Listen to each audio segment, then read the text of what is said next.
Most people use granulating mixtures the same way they use ordinary watercolors. Mix thoroughly, paint a flat wash, and expect the pigment to just separate beautifully as it dries. But that flat control wash is the one thing that these mixtures don't do well. Same mixture, same paper, same brush, and this is what happens when you give the pigments room to move instead. So the problem may not be your mixture, it's how you're using it. Granulating mixtures come alive when pigments can move at different speeds, like settling in different places and interacting with the paper's texture. I've already shown how to mix your own granulating mixtures, but mixing is just step one. Everything you're about to see uses the same mixture on the same paper. The only thing that changes is what I do with the water. Here's the baseline. Mix with water, paint straight on dry paper. Well, nothing wrong with it, and you can actually see some separation. That's the reference for everything that follows. Now, the two things that suppress it. First, mess tone. So if you use it straight from the paint, use it straight from the tube, the palette, you don't dilute it, the pigments are so crowded together that there's no room for them to separate. So it just reads like a one flat dark color. Second, if you disturb it too much. So once the wash is down, the pigment will start settling, and every time you go back with a brush, it kind of breaks up that settling and redistribute what's already found its place.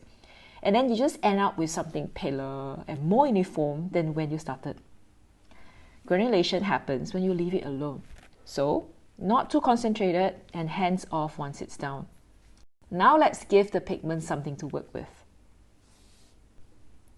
Start with water first. So water first means exactly that the water goes down before the paint. So in the first band, I painted the paper with water, and then I dropped concentrated paint straight in. The pigments travel on their own, and because they travel at different speeds, because they're different pigments, they separate as they go.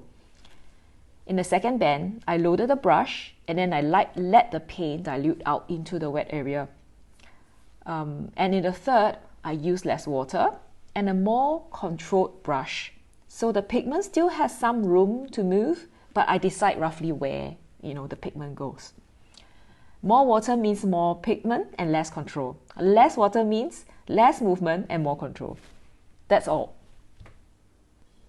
Now, we reverse it here. The paint goes down first and the water goes in afterwards.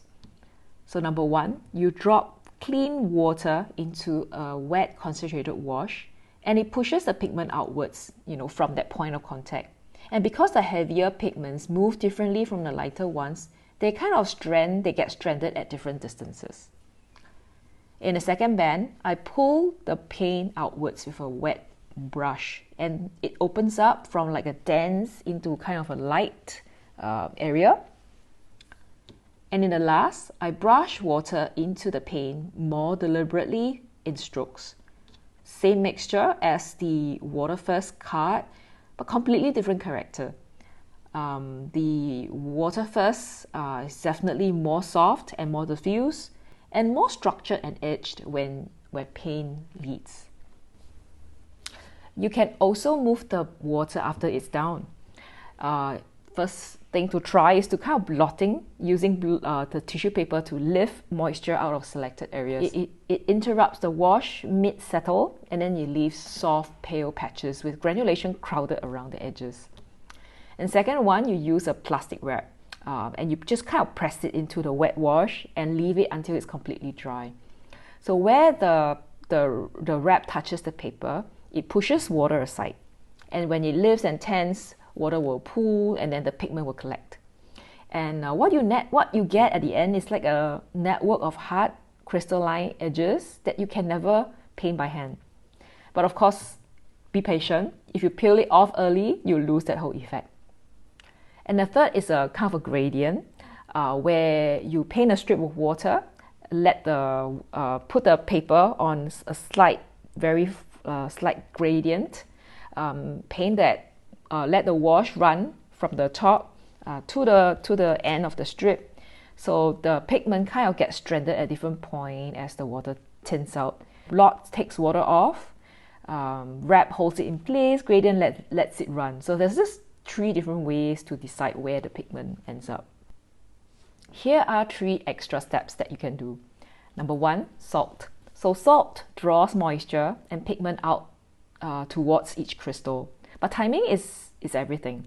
If it's too wet, it spreads into nothing. If it's too dry, nothing happens at all. What it does is it exaggerates texture rather than creating true separation. Number 2, you can try using granulating medium. So there are some brands that makes granulating medium, that kind of help to increase granulation. So it changes how the paint and water behaves, and it pushes the particles further apart. But it really depends on the brand and how much you use. I seriously haven't really gotten like a really good effect with one, but if any one of you had tried a granulation medium and it works for you, do let me know. And the last one is the one people forget, the paper. So same mixture, painted on a cold press or like a rough paper instead, you kind of get a different effect because heavier pigments drop into the texture of the surface, and then the granulation kind of becomes far more obvious, and there's no change in technique at all. So before you decide before you decide a mixture doesn't work, try it on a rougher paper. And I kind of treat all these 3 as extras, not really replacing, how we understand water and how it affects granulation. These mixtures are most powerful when the subject already has some sort of texture, like old walls, stone, concrete, roof tiles, weathered shop houses. Their granulation isn't decoration. It becomes part of the painting's language. And everything here just kind of combines freely. You can put water first on rough paper, wrap it over some sort of salt wash, whatever you want. So a granulating mixture isn't a finished effect sitting in your palette. Every cut you've just seen uses the same mixture. What changed was the water, the timing, the surface, and how much I left it alone. So if a mixture disappoints you, don't assume that the colors are wrong, okay? Change the condition. You may already have a beautiful mixture and you just kind of need to let it perform. Let me know which one you try and whether you found other ways to encourage granulation.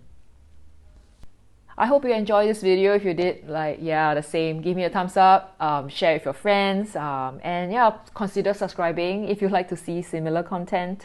And I'll see you in the next one. All right, bye-bye.